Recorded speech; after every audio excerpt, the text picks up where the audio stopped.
We kind of already talked a little bit about these buttons up here. Right now we are in the split view. And if you're someone, you don't know anything about HTML, you have no experience, this is a great way to learn HTML.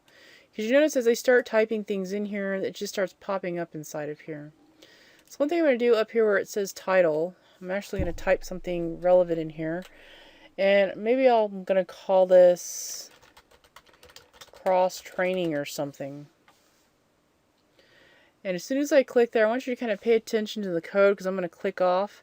And right here it says title, untitled document, and then title again. Watch how it changes when I click off. We can see that it automatically gets updated. So I'm going to try highlighting that and see if that actually highlights to as well. That doesn't actually do it. So you kind of just have to know that this part of the code is referring to the title. If you're someone who, you're really hardcore into HTML, you don't really care much for this design view, you can just go straight to code view and do everything in code view. If you're someone who, just absolutely hate this code view, this just does not cut it for you, you're just not a coding type person. And most of us aren't because we're more design orientated. You may decide that you just prefer to just do everything in the straightforward design view. And then this last button over here is called Live. So if I click on Live, this is what it's actually going to look like when it's published out to the web. I do want to let you know that when you are in Live View, you can't exactly do any kind of editing in here. So you actually have to turn off Live View in order to get the editing capabilities back. Also, when you're in Design View, let's just say for example I add a drop shadow to this text. It may not appear in Design View. You actually have to go to Live View in order for the drop shadow in your text to appear.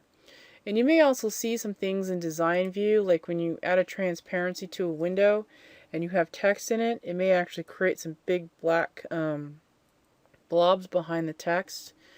And you may think, oh no, when I publish this, it's going to look horrible. Actually, it won't, because if you go to Live View, you'll actually see what that will look like in Live View. So Live View is a way to see basically some dynamic things that may not show very well in the Design View. So definitely use Live View in either Code, Split, or Design View a lot. And I tend to go back and forth. And I tend to use Split and Design View a lot just so that I can see what's going on in the Code View. So again, if you're someone who don't know HTML very well, you would like to start becoming familiar with HTML, this is a way to do it, is to work in split view, and that way as you start making edits in this design view, you will be able to change, you'll be able to learn what gets changed in the code view and learn what code that corresponds to, what code needs to hop in here, what you need to type in here in order for that to take place over here on the right side.